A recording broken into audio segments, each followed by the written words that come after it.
Fala pessoal, tudo bem? Sejam todos muito bem-vindos e bem-vindas ao podcast do portal Fisiortopedia. Eu sou o Leandro Fukuzawa. E eu sou o Rafael Cariscalard. E nós seremos os hosts desse canal. Esse canal tem como função ressignificar o papel do fisioterapeuta em tempos modernos. Trazendo novidades toda segunda-feira sobre as temáticas de dor e fisioterapia musculoesquelética.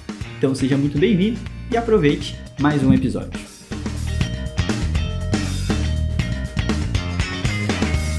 Fala pessoal, tudo bem? Sejam todos bem-vindos a mais um podcast do Fisiortopedia. E hoje a gente está com duas colegas novas, recém-formadas, que a gente acabou de conhecer também.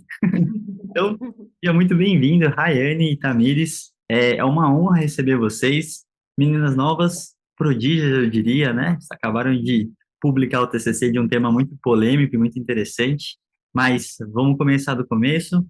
Se apresentem primeiro, falem aí de onde vocês se formaram, como vocês se conheceram.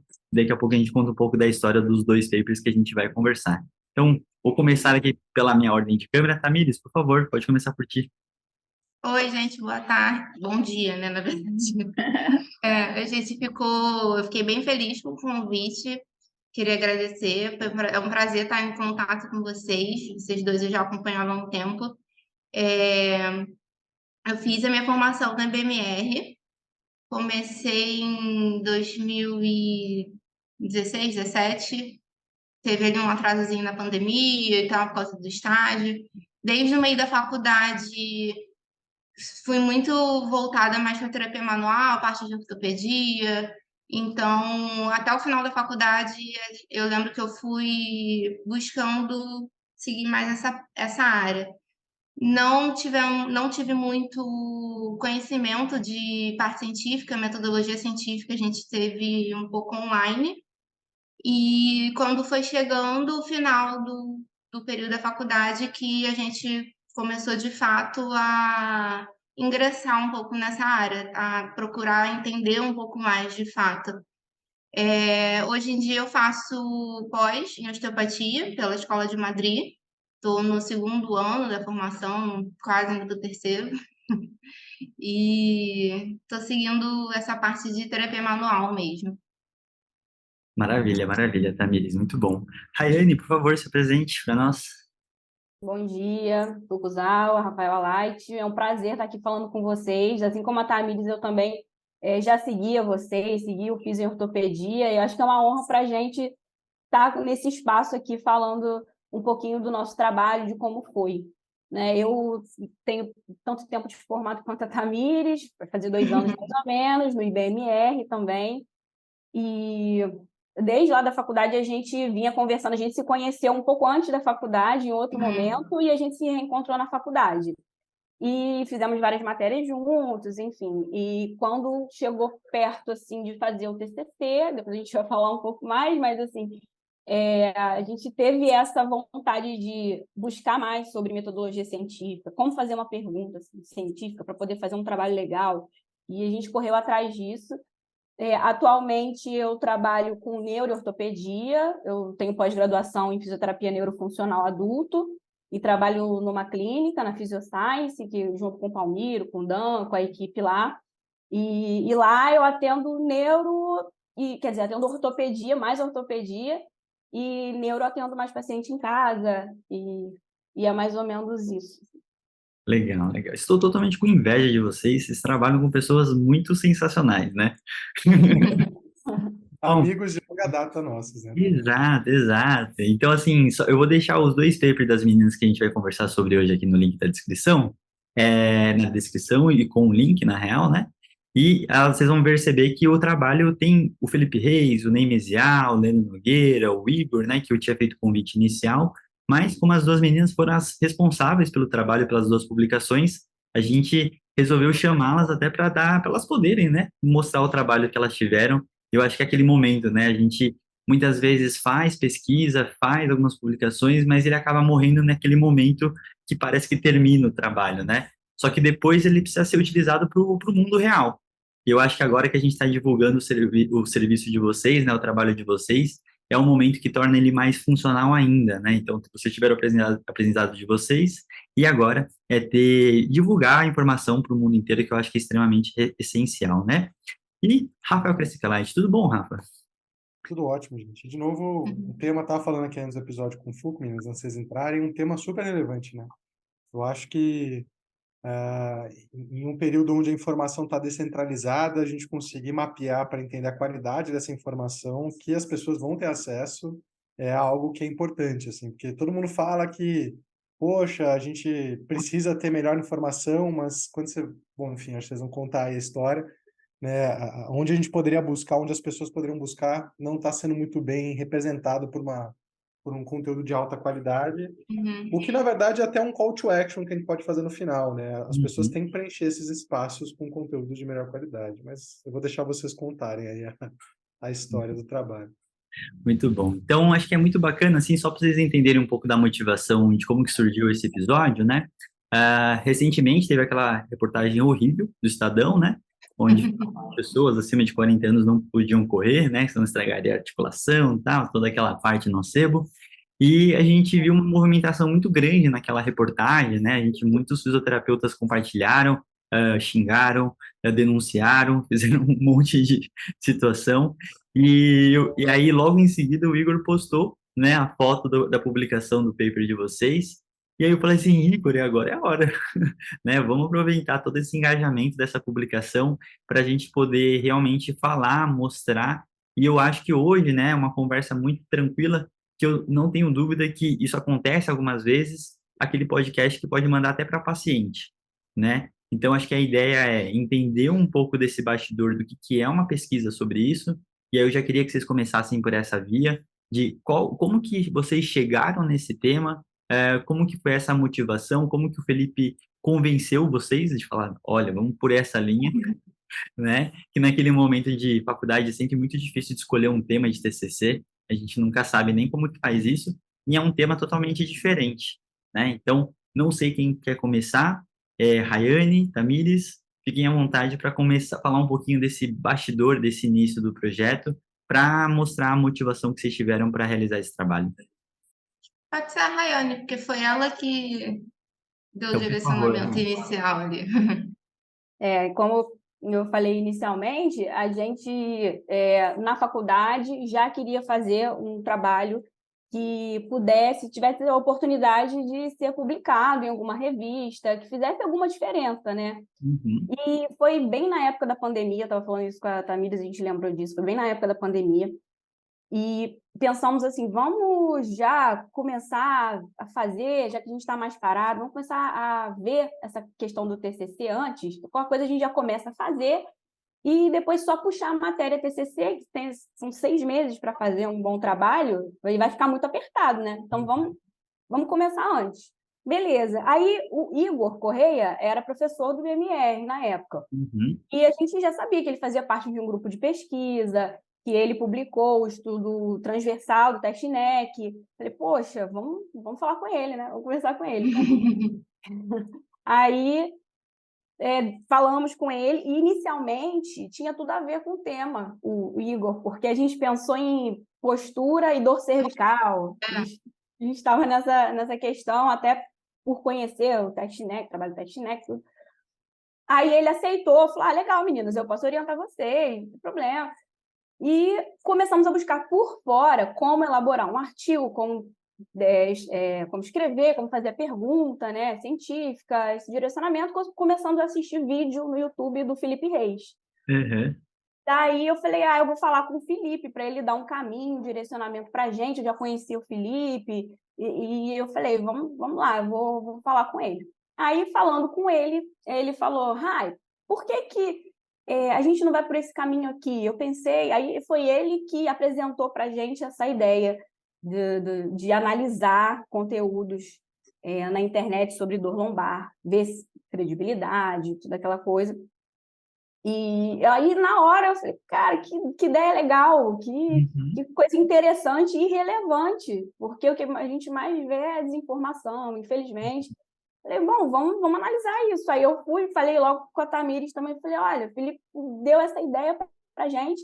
Aí a gente ficou feliz pra caramba com a ideia e falou, vamos embora. E começamos bem antes, então acho que a gente levou 1 ano para fazer, né? Foi. Até publicar, enfim. Mas quando a gente estava quando a gente apresentou o nosso TCC, o trabalho já estava submetido à BJPT. Então, se Legal. tem, né, leva um tempo, isso é até bom falar, porque quem quer fazer um bom trabalho Uhum. precisa, né, assim, acho que na nossa visão, de um bom orientador que saiba de metodologia e tudo que guie a gente e que tenha um tempinho maior também. Então, é bom pensar nisso antes, né, para quem quer fazer um bom trabalho. Então, foi isso. O Felipe foi o nosso orientador convidado, co-orientador, porque ele não era do corpo docente da faculdade. Então, tivemos 2 excelentes orientadores, não poderia ser diferente, assim, não poderia ser melhor para a gente fazer um trabalho relevante.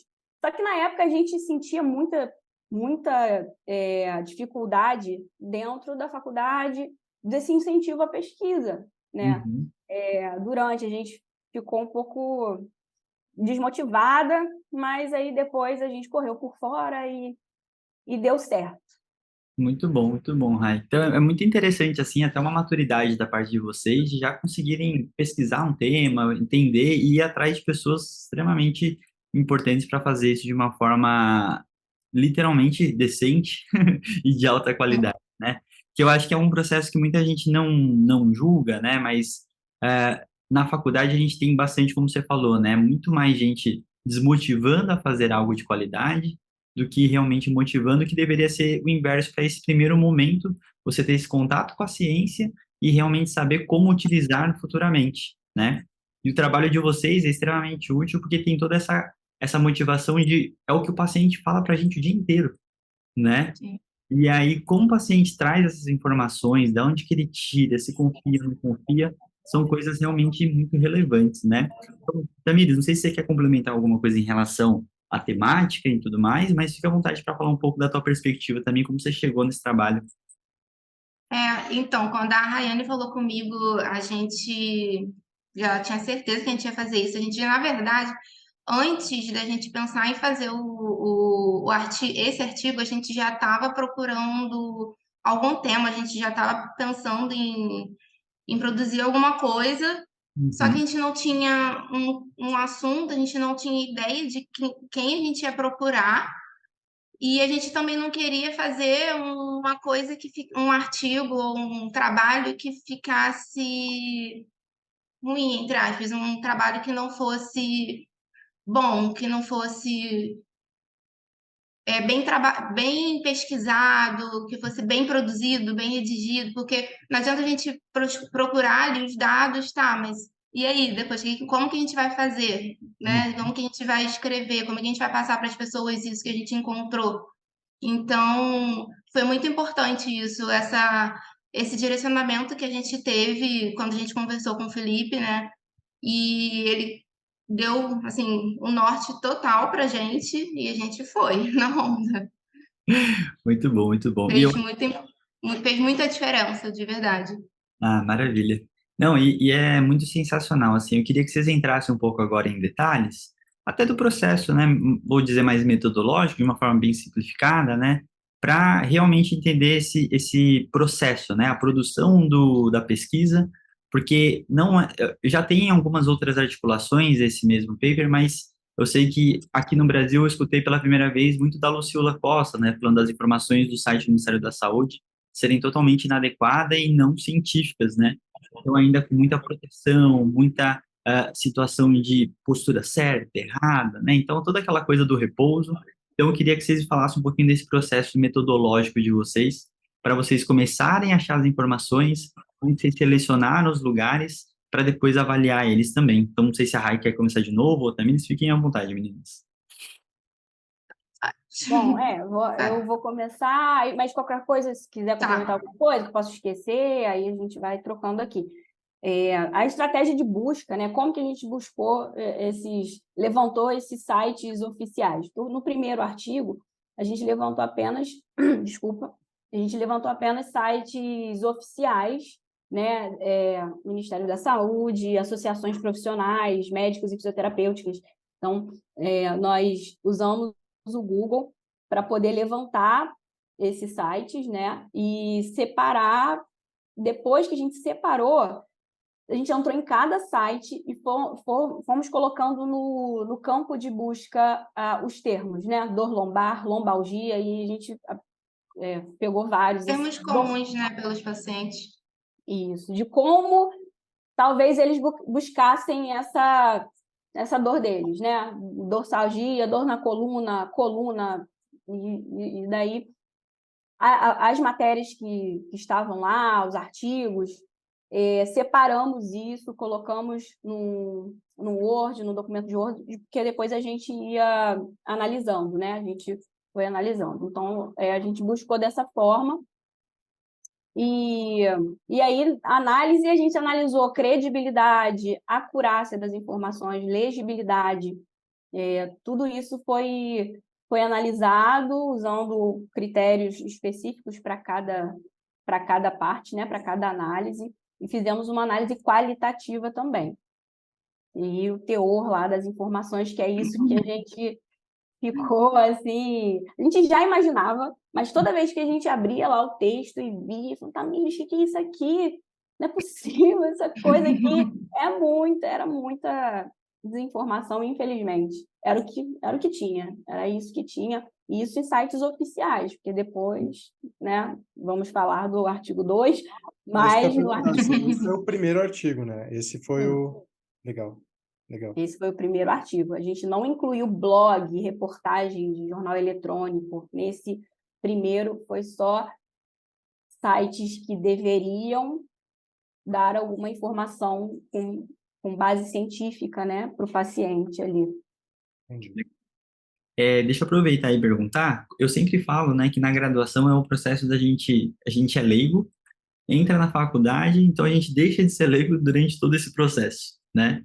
E até como a Raiane falou agora, eu queria até, a Milis pode responder, como que foi esse processo para vocês? Se aquela informação impactou para vocês, porque vocês já sabiam dessa informação mais moderna sobre dor, biopsicossocial, ou se para vocês também foi um processo de reciclagem, né? Então, acho que vocês, como graduandas, acho que é legal entender se vocês tiveram essa formação já desde o começo, ou para vocês também foi um choque do tipo, nossa, eu tive que aprender que isso também realmente não faz mal. Como que foi para vocês duas? Aí acho que a Tamires pode começar agora. Não, na verdade, a gente já tinha essa visão, a gente batia muito nessa tecla, inclusive com colegas da nossa faculdade. Às vezes a gente, ainda mais naquele pedacinho que a gente está ali para se formar, que a gente fica um pouco inconformada com algumas informações desatualizadas, assim, no próprio da própria pessoa que está dando aula. Então, era um processo assim que a gente já estava esperando, só que a gente não tinha ideia que ia ser tanto, a gente não tinha ideia que...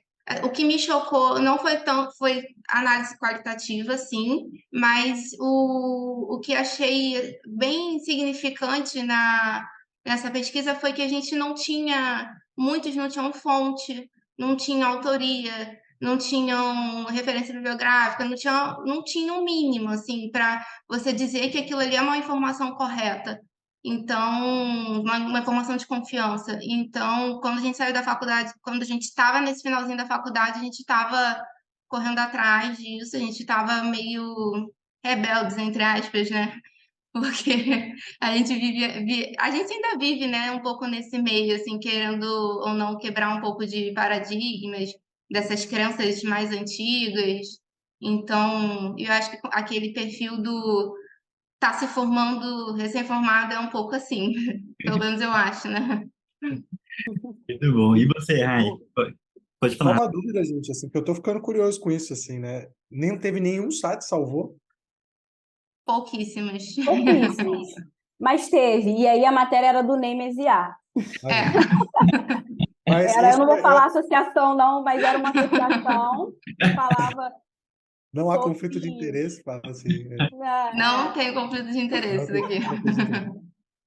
Que a gente Mas foi era buscando, né? Aí apareceu a dele. porque assim, só para entender o conceito dos sites oficiais, né? Por exemplo, a matéria do Estadão entraria como um site oficial? Não. Não, beleza. É só site do Ministério mesmo. Ministério da Saúde, Associação Brasileira de neurologia, associação de Legal. ortopedia, Nenhuma, quase regionais. nenhuma salvou, então. Essa é uma Uhum. conclusão. Foi difícil. Foi difícil. Pode. Aí, quais foram suas impressões aí dentro desse processo?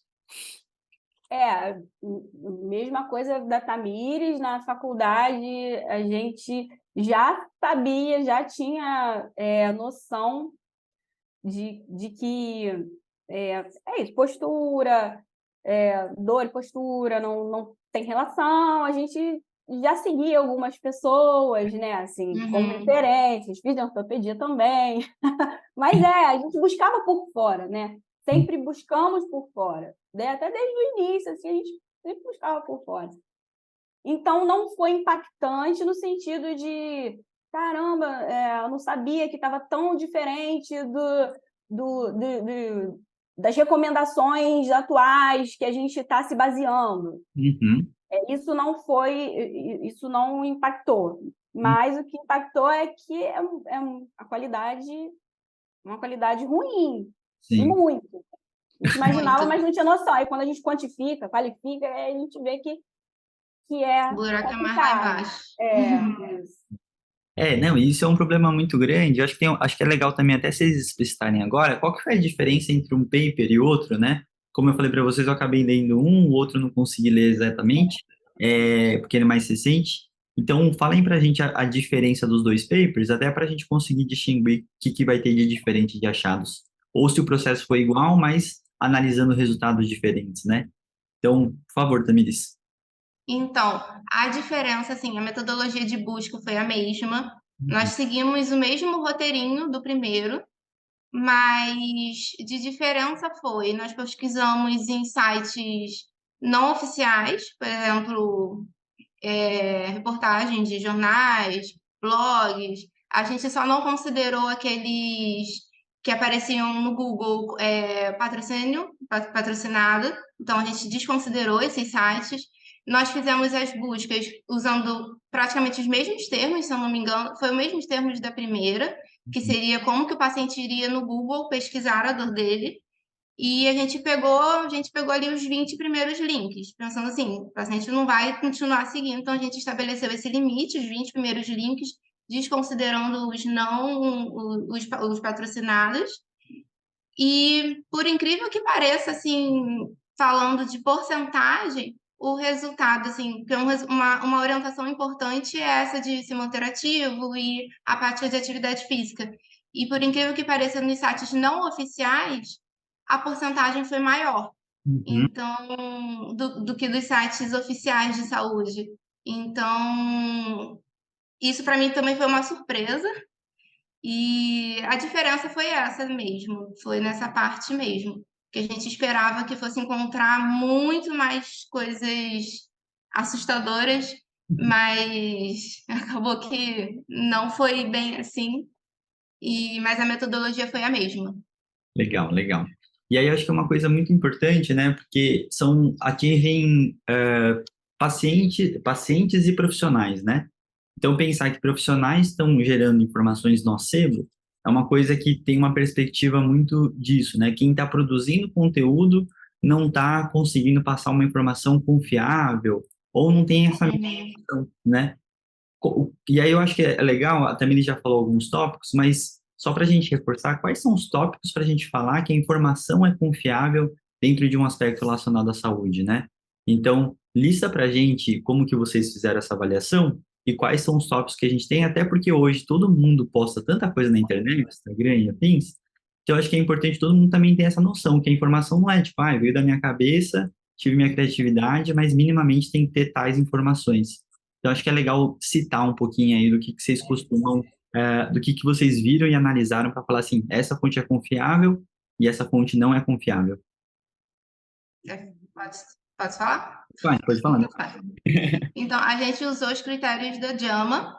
Então, todos os links que a gente selecionou, a gente classificou se a gente encontrava referência bibliográfica, data de postagem, data de atualização da informação, autoria e a declaração no final declaração não tem conflito de interesse. Então, esses foram os critérios que a gente usou para determinar se era ou não o nível de confiança, né?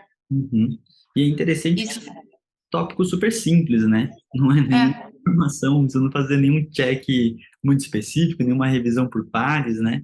E eu acho que isso que acaba sendo muito preocupante pensar que esse tipo de site, eles não ditam verdades, né? E precisa ter um mínimo de informações possíveis para a gente saber se a gente confia ou não. Então, isso é uma parte interessante. Eu estou aqui com o paper aberto, e aí tem algumas coisas que eu achei super interessante do que vocês colocaram aqui no resultado, aqui tem uma figura doida aqui, só para vocês saberem onde eu estou.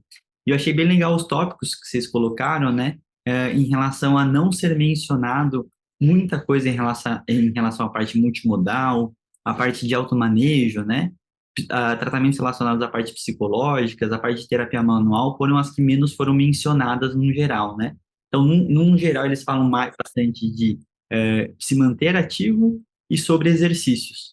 E aí entra outros aspectos também, que é essa parte de não, a parte de procurar um profissional, como que ficaria isso? São realmente informações para a pessoa fazer em casa ou informações mais relacionadas a alguma direção de tratamento? Como que eles estavam prescritos assim? Assim, alguns sites, eles davam recomendações, orientações, falava a possível causa da dor, é sempre relacionado a fatores biomédicos mesmo, não tinha uma parte psicossocial assim tão envolvida, por isso que a gente não via recomendação para... É isso, assim, essa parte psicossocial mesmo, terapia, junto com exercício, tudo junto. E aí, no final, né, mas eram poucos, né, Tamires? Eram poucos, mas no final, às vezes, procure o seu médico. É sempre o médico, né? Também, assim, procure orientação médica e tudo. E tinha sites também, é legal falar um pouco disso, que recomendavam anti-inflamatório, corticoide para hérnia de disco, para Uhum. dor lombar. E só que recomendava, mas no final falava para procurar uma orientação médica, alguma coisa nesse sentido. Né? Então não ficava muito claro, né? E é importante falar isso porque a gente classificou, um dos critérios, a gente classificou como claramente descrito, falta clareza na descrição, a gente utilizou uns critérios assim, né, na análise. E Uhum. no artigo 2, que mencionava exercício e para se manter ativo, né, que recomendava, a maior parte era claramente descrito. Só que no Uhum. artigo 1, apesar de mencionarem, a maioria não estava descrito claramente, assim, não era claramente descrito, né? Faltava clareza na descrição, era uma análise que a gente fez. E no artigo 2, que não eram sites oficiais, estava mais bem descrito, estava claramente descrito. Então, foi mais ou menos isso, assim, que a gente foi encontrando no caminho. mas assim, os que tanto no 1 quanto no 2, o que a gente achou muito de recomendação, assim, quando não era uma recomendação específica, como pressa quente, o remédio, algo do tipo, era vá ao seu médico para você fazer um exame de imagem, vá ao seu médico para você investigar melhor o que, que tem na sua coluna. Então, a grande maioria era isso. Uhum. Eram poucos os que recomendavam a procurar um fisioterapeuta, uma avaliação fisioterapêutica, eram pouquíssimos. A maioria era procurar seu médico, ortopedista ou neurologista, para você fazer um exame de imagem e ter esse diagnóstico, né, da sua dor.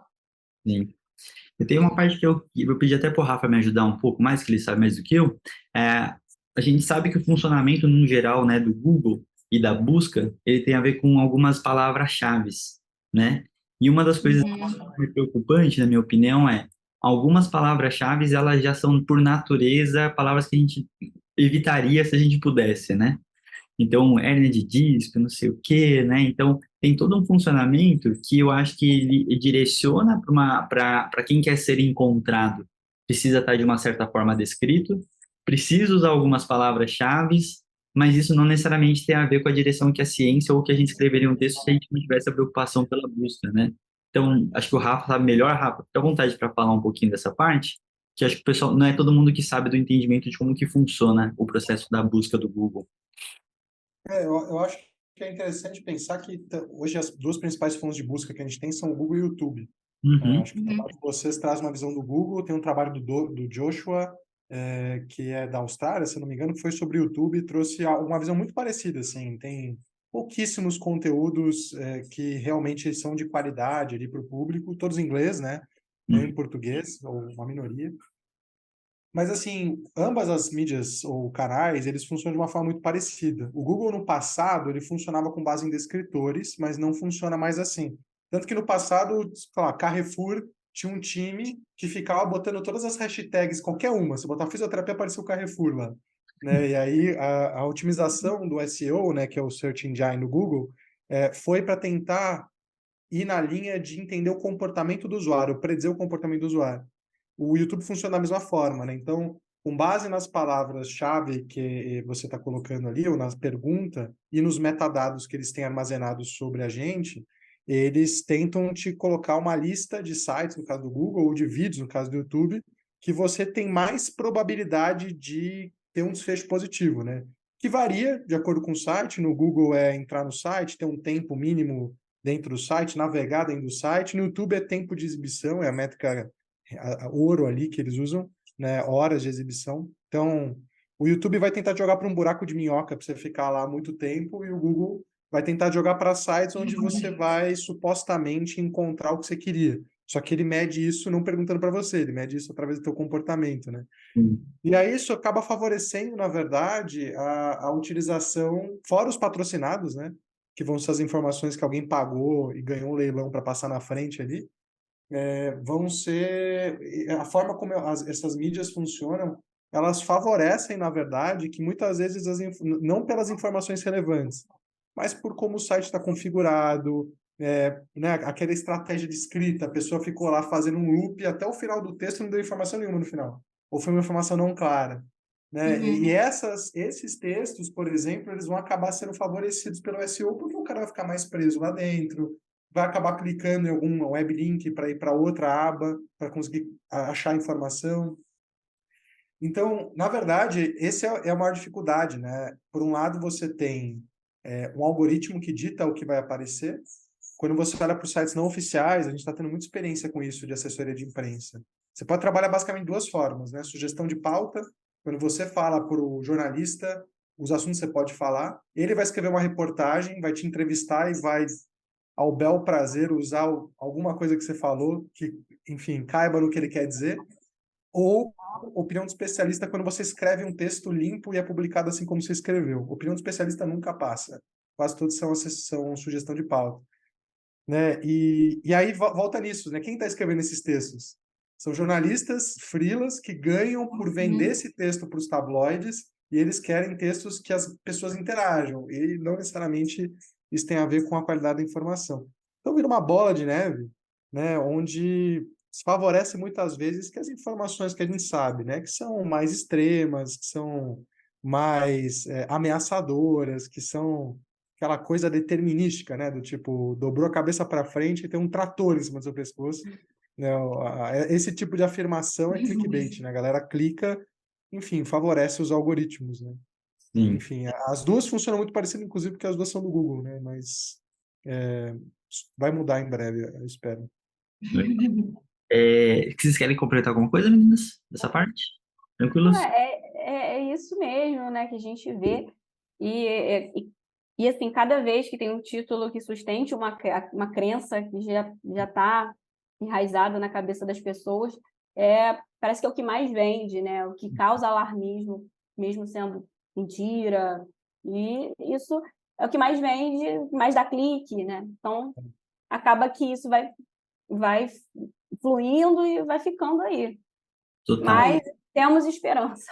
Infelizmente, o ser humano, ele busca coisas mais simples, né? Do tipo, você falar que, olha, a dor é uma coisa complexa e multidimensional, tipo, não atrai. Mas você falar algo do tipo, se você usar celular, você vai fraturar tua cervical, teu hernia de disco, qualquer coisa alarmante assim, isso é muito mais divulgável, né? Aquela coisa que a pessoa, né, a mãe pega, joga pro filho, ó, viu, você tá no celular, aí é o que vai acontecer.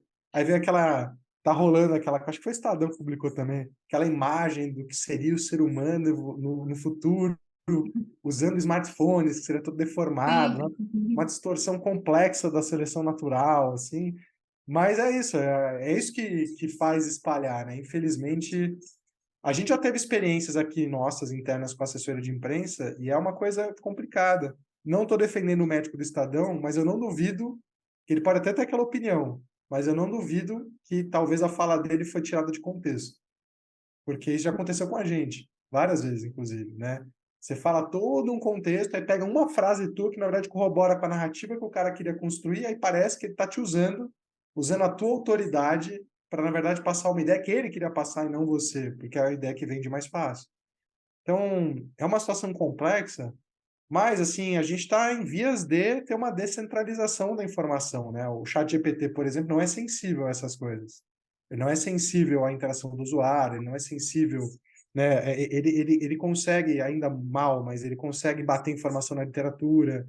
Então, talvez a gente vai ver uma mudança dessa disponibilização, né?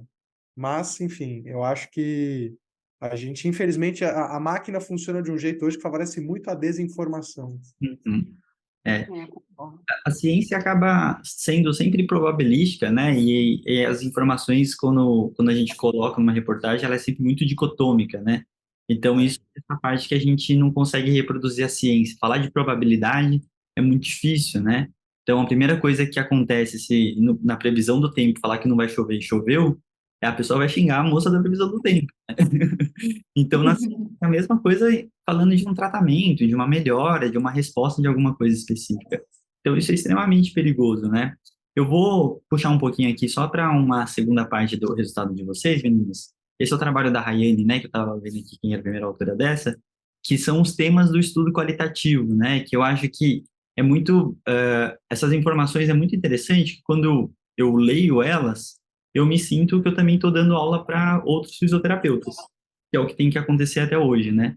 Então, a parte que o tema um que ela colocou aqui é de explicações biomédicas. Ou seja, a gente ainda tem muito profissional de saúde que ainda fala de explicações biomédicas, a gente tem grandes centros, né, muitos lugares. A parte de diagnósticos também acaba indo. A recomendação de medicação, que a Raiane já falou, né? A parte da recomendação de tratamento e automanejo, dos exercícios, e o último tema aqui que ela colocou, a recomendação para crianças e adolescentes, né? Que é aquela informação em relação à mochila, né? Peso. Então, vai numa direção parecida do outro resultado, mas tem algumas nuances aqui que são bem importantes. Mas eu ainda reforço, toda vez que a gente fala sobre esses temas, numa pós-graduação, num congresso, ou em qualquer lugar de profissionais, a gente ainda precisa desmistificar entre a gente, né? Então, Uhum.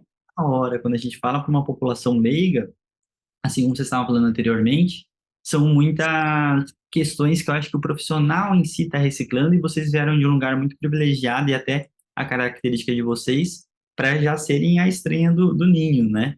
Então, do tipo, nossa, a gente está falando o inverso dos professores, o inverso do que a gente está sendo ensinado e muitos colegas de vocês com certeza ainda estão disseminando informações parecidas, né?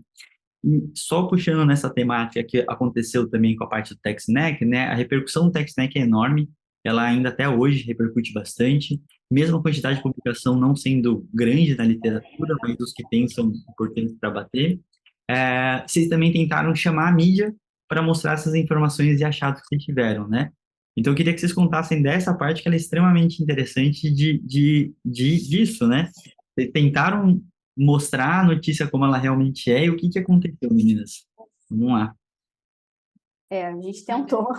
O Felipe, o Felipe falou assim, eu estava conversando com ele, ele falou assim, por que que a gente, acho que ele falou com a Tamires também, por que que a gente não faz uma sugestão de pauta para divulgar esses resultados, para ser diferente, para tentar disseminar uma informação de qualidade. Falei, legal, vamos fazer. Aí eu passei para ele, eu sou formada em comunicação social também, mas há algum tempinho, né? Aí eu peguei a lista, peguei com uma colega, faz tempo que, né, não trabalho, mas eu não tenho tanto contato. Mas eu peguei uma lista com uma colega da imprensa, né? De alguns e-mails, algumas coisas assim. Falei, então vamos mandar para essa lista aqui. e aí ele escreveu direitinho o texto e mandamos. A gente não teve uma resposta, uma sequer. Obrigado, vamos, sei lá, não tivemos. Então, foi isso. É.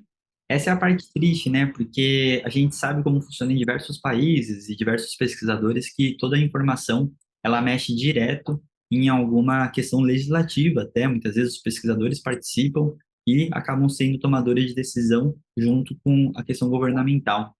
E já no Brasil é o inverso, né? Então, assim, pela busca de likes, de alcance, de viralizar, né? Eu, particularmente, até quando eu comentei na parte de corrida, eu fico sempre pensando porque a gente sabe que aquilo gera engajamento. Ou seja, quanto mais compartilhar falando que é fake news, mais pessoas vão ver aquilo, né? Então, por mais que a gente esteja numa boa intenção, a gente fica tentando fazer esse processo, mas muitas vezes a gente acaba ajudando, né? E a gente sabe também, né, repetindo acho que a história que a gente já contou até no podcast do TechSnack, que muitas vezes o Ney, assim como o Rafa falou, ele deu várias entrevistas e todas as vezes que ele dava entrevista, a moça escrevia o inverso, né? Então, assim, imagina a pessoa, você lá falando que não, e ela sim, sim. Então, ela escuta tudo inverso e publica o que ela quiser, né? Então, isso é um perigo enorme, né? E falar assim, cara, o que que eu tô fazendo aqui? Né? E eu acho que uma das coisas que eu não sei como que vocês se sentem hoje com isso, meninas, mas todo o esforço e trabalho, mostrou, tá tudo errado. E aí todo mundo fala assim, beleza, então segue o jogo. Né? Tipo, ninguém pegar e corrigir, né? E até queria entender, assim, eu sei que vocês são novas de formadas, mas como que vocês imaginam que isso pode repercutir para a sociedade? Como que vocês, se vocês planejaram algum projeto futuro, né? Então, acho que é legal pensar um pouco nessa perspectiva futura com as informações que vocês encontraram, né? Então, acho que as duas é interessante falar, cada um deve ter percepções diferentes, mas, Tamires, fala, começa por ti. O que você imagina aí, o que que a gente consegue fazer com esses resultados futuramente? Então, eu acho assim que aquilo que você falou da questão, a gente ainda está numa briga interna entre a gente mesmo da área da saúde, que a gente não está falando a mesma língua, né? E que acaba que a gente tem que ficar relutando contra essas informações. Então, assim, citando o meu exemplo, eu que atendo terapia manual, eu atendo no consultório, o paciente chega até mim, ele já passou por outros médicos, já passou por outros fisioterapeutas, ele já deu um Google, já pesquisou a dor dele. Então, acaba que muitas das vezes, metade da minha conduta é desmistificar todas as crenças que ele já vem até mim. Então, isso não é fácil. Às vezes você tem que ir ali comendo pela beirada, não dá para você chegar e falar, ah, isso está errado. Então, você tem que ir ali estabelecendo aquela confiança com o paciente, explicando, fazendo ele entender, fazendo ele entender a minha linguagem, para que aquilo faça sentido na cabeça dele, porque como é que pode? Num site de saúde está dizendo isso. O outro profissional que eu fui falou isso.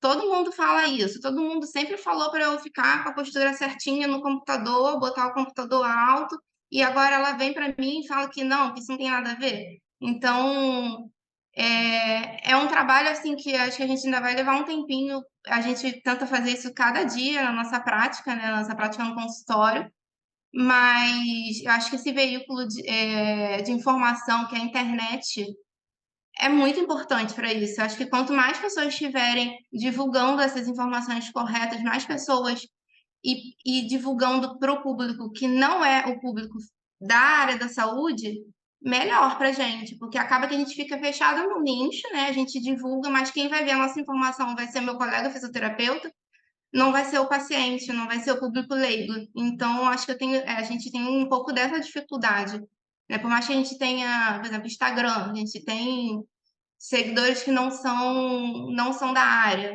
mas acaba que quem presta atenção naquilo que você está postando é o fisioterapeuta, é o seu colega médico. Então, a gente tem essa dificuldade de passar essa informação para o paciente de maneira mais global mesmo, sem ser você ali com ele diretamente, né? E eu acho que isso é muito importante. Não sei como que vai ser feito, né, para frente. Muito bom. Raiane, por favor. Eu concordo com a Tamires, é um trabalho de formiguinha e que a gente tem que fazer na nossa prática clínica para gerar algum resultado, de repente, do paciente, disseminar, começar a fazer sentido para ele, comendo pelas beiradas, como ela falou, para não evitar o backfire effect lá, não tem aliança com o paciente, e aí ele chega, você já vai começar a dar um monte de informação contrária às crenças dele. Não é bem por aí, a gente sabe disso, né? Então, é ir construindo isso para ver se essa informação, de repente, ele passe para frente. Assim, é uma ideia, né? Mas sei que é difícil mesmo. Com o Instagram, com as redes sociais, tem muita informação boa, muita informação de qualidade, né, muitos profissionais bons, que têm embasamento científico e que às vezes pode chamar a atenção de um público ou outro mais leigo, mas realmente é difícil ainda. Eu acho que tem um caminho longo ainda pela frente, mas acho que a gente tem que seguir fazendo a nossa parte. Não, com certeza. E eu acho extremamente importante, né, meninas, porque vocês fizeram uma etapa que a gente agora consegue, como se fizesse um novo ponto de partida, né? Porque a gente sempre falou sobre essa questão de fake news, mas ela nunca virou uma publicação literal científica. E então ele faz um marco para a gente falar assim, ó, a gente já sabe que tá errado. E daqui para frente tem que ser diferente do que já está acontecendo, né? Então, eu acho muito importante, agradeço bastante o esforço que vocês tiveram, porque ele facilita para todos nós que divulgamos ciência, de alguma certa informação, de alguma informação, que aquilo a gente já sabe o que não fazer, né? Então, assim, o estado atual não é como deve se manter. Então, qualquer passo que volte ou sustente o que a gente está fazendo, ou como o cenário já está, a gente já sabe que ele é inútil, né? E aí cai no clássico, né? Toda aula de dor lombar, de dor crônica, o custo e o impacto, né, por anos vividos que a gente tem nessa população com dor crônica, todas as dores musculoesqueléticas, que o custo aumenta mesmo a gente sabendo mais. A gente está sabendo mais do quê? Né? Para quê e como que a gente utiliza essa informação? Então, eu acho extremamente relevante o trabalho de vocês, por isso que a gente quis chamar vocês, não é só para bater na mídia, mas literalmente para evidenciar esses dois papers de forma super interessante, né? Rafa, também queria escutar um pouquinho da sua opinião, assim, o que você acha que é relevante e importante para a gente poder tentar minimamente mudar esse cenário? Eu acho que a gente está reclamando, né, do todo, a gente entende como ele funciona, mas é muito difícil a gente fazer qualquer ação sem a gente quantificar ou qualificar esse todo, né? Então, como o Foucault Uhum, falou, a gente fala de fake news, a gente sabe né, como isso pode ser prejudicial, mas se você não tem nada que mostre de fato a qualidade atual da situação, fica muito difícil até entender o problema, porque, no geral, os setores, instituições que podem fazer algo sobre isso são muito burocráticos, barcos muito lentos de se virar. Então, assim, não dá para esperar que eles vão tomar alguma atitude sem que tenha algo muito escancarado, né? A gente estava discutindo recentemente a mesma coisa com relação, por exemplo, né, a planos de saúde. uhum, Poxa, todo mundo sabe que a fisioterapia do plano de saúde é algo que, no geral, tá? Nessa fala eu vou fazer questão de contextualizar para não generalizar ela e não tirar de contexto, mas a gente sabe que, no geral, é uma fisioterapia que o convênio finge que paga e a equipe de físio finge que faz. Ela é ineficaz, ela, na verdade, são empresas com modelos de negócio para ganhar dinheiro em cima de uma fisioterapia que não é fisioterapia, né? Então, a gente sabe que esse é um problema, mas ninguém ainda, por exemplo, mostrou um dado. Não existe esse dado publicado, né, sobre o efeito disso, o custo disso, o que isso, uma fisioterapia de qualidade poderia evitar. Então, acho que o primeiro passo é sempre a gente quantificar o problema, qualificar o problema. E aí, a partir disso, né, é um movimento lento mesmo, de, enfim, outras pessoas pegarem essa informação e começarem a tentar passar para frente. A uhum, gente mesmo começou a dar algumas sugestões de pauta ali para a assessoria de imprensa sobre isso, sobre o trabalho de vocês, né? Então, uma hora alguém vai emplacar, uma hora isso vai chegar em alguém. Nunca vai ser em todo mundo, mas movimentos começam assim, né? Eu acho que sempre, e talvez seja meu viés de pesquisador, né? Mas eu acho que sempre a gente tem que começar quantificando o problema. Antes a gente, senão é achismo, né? Será que o problema de fato existe? Eu acho que o trabalho de vocês foi importante porque mostrou ali, olha, nesse momento do tempo é assim que tá, né? E aí isso dá base para, enfim, outras coisas acontecerem em cima disso. uhum, muito bom. Bom, meninas, a gente está nos momentos finais aqui. Eu vou pedir a fala final de cada uma de vocês, fiquem tranquilas em relação a tempo, mas eu queria entender, né, perspectivas finais aí, e fiquem à vontade para mandarem beijo para vocês quiserem, quem vocês quiserem também. Então, fiquem à vontade. Vou começar pela Tamires aqui. Pode começar, Rayane, vai. Então vai lá, Rayane. Eu queria agradecer a oportunidade, né, o espaço, a gente está falando sobre o nosso trabalho, e agradecer demais os nossos orientadores, Igor, Felipe, porque sem eles a gente não saía do nome lá, do que a gente queria. Então, é agradecer demais essa oportunidade e eu espero muito que o cenário mude, né? Acho que já está mudando, a gente está fazendo a nossa parte e é isso, assim. Muito obrigada pela oportunidade. Que isso, fica à vontade agora, Tamires. Então, eu também sou muito grata a eles, a orientação dos dois, assim, foi o que nos tirou do zero. A gente não tinha realmente, a gente já falou aqui, a gente realmente não tinha nem noção do como abordar um tema, a gente não tinha noção de qual pergunta fazer, o que a gente queria responder, e realmente a orientação dos dois foi excelente. E então, agradecer o Igor, agradecer o Felipe, agradecer a vocês dois pelo convite, eu realmente fiquei muito lisonjeada pelo interesse, né? Pelo interesse em ouvir a gente, pelo nosso trabalho.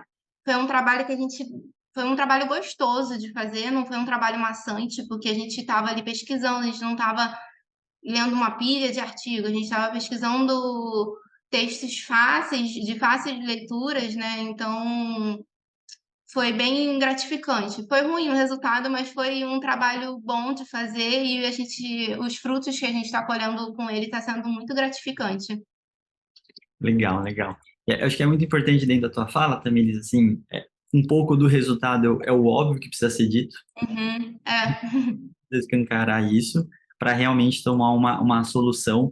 E como você falou, né, o trabalho, primeiro, né, bem orientado, facilita e tranquiliza bastante, e também uhum, o processo de ser uma pesquisa funcional, né? Então, eu acho que o mais importante, todo mundo que estiver nessa situação que as meninas passaram de TCC, ou pesquisa, mestrado, doutorado, a gente percebe que muita gente faz pesquisa, tem muito trabalho, mas não entende nada da funcionalidade, então perde toda a motivação da pesquisa, né? E o trabalho de vocês é nada mais do que ver o que está batendo na cara de todo mundo todo dia, né? Então, eu acho isso extremamente relevante, facilita, e vou falar que ela tem, de certa forma, uma simplicidade do trabalho, que também é um talento, você conseguir elaborar um trabalho, entre aspas, simples, tá? Porque realmente fica mais fácil de você digerir o estudo, ler o estudo, e tudo aquilo fica mais fácil de ser transferido para outras situações, né? Como eu falei anteriormente, na literatura a gente já tem alguns estudos de fora do Brasil, né? Impacto tabular, o vídeo do YouTube, como o Rafa falou, a gente tem diversas publicações de outras situações, e eu acho que ele precisa ser transferido para mais situações. E lembrar que esse tipo de trabalho é aquele trabalho, entre aspas, que deve ser reproduzido para outras articulações, outras temáticas, porque ele vai ter particularidade regional, né? Então, o tipo de fake news que vai estar lá na Europa é diferente do fake news daqui, como que uhum. é acessado, não, né? Então, tem toda uma regionalidade que precisa. Então, fica a dica aí para quem está sem tema de TCC, mestrado, doutorado, como estudar isso, que eu acho que isso é extremamente relevante, tá? Mas, no geral, acho que é isso. Rafa, quer fazer algum fechamento, alguma coisa? Eu acho que esse é um tema muito importante, é um dos motivos que nos levaram a criar o EFISIO, né, a iniciativa do Fisiortopedia, de tentar divulgar informações de qualidade ali, mais para profissionais, mas também, né, de consulta pública, porque, poxa, a gente também percebe isso, né? Faltam lugares que vão trazer um conteúdo atualizado, baseado em evidência, auditável, né, onde você consiga entender as referências que a gente está usando para embasar aquele conteúdo. E no final das contas é isso, né? A divulgação científica é um processo onde a gente precisa de mais gente divulgando boas informações. Então, acho que não só um call to action aí para outras pessoas pesquisarem, que precisa, né? Outros canais que hoje estão sendo divulgados, mídias sociais, por exemplo, uma coisa difícil talvez de pesquisar, fora do Twitter, né? Que é mais fácil e tal, mas é relevante, mas também de produtores de conteúdo mesmo. A gente precisa de produtores que não falem só com outros profissionais, né? Que eu acho que é o mais difícil. Sim. Porque pessoas que falam para outros profissionais e começam a falar para outros profissionais, ok, mas pessoas que falam para pacientes de fato, baseados em boas evidências, né, de vários canais diferentes, isso é o que está faltando realmente ainda. Muito bom, muito bom. Então, acho que é isso, meninas. A gente, de novo, agradece para quem chegou até aqui. Não esqueçam de curtir, compartilhar, manda para tia. Isso aí pode ir para o grupo do WhatsApp, pessoal. Isso vai para o grupo. Acho que é um episódio realmente muito relevante e vamos dizer, um tema mais popular, né? Então, ajudem a gente a divulgar boa informação e ciência, tá? Então, um grande abraço para todo mundo. Até o próximo episódio e valeu. Tchau, tchau. Tchau, gente. Tchau, obrigada.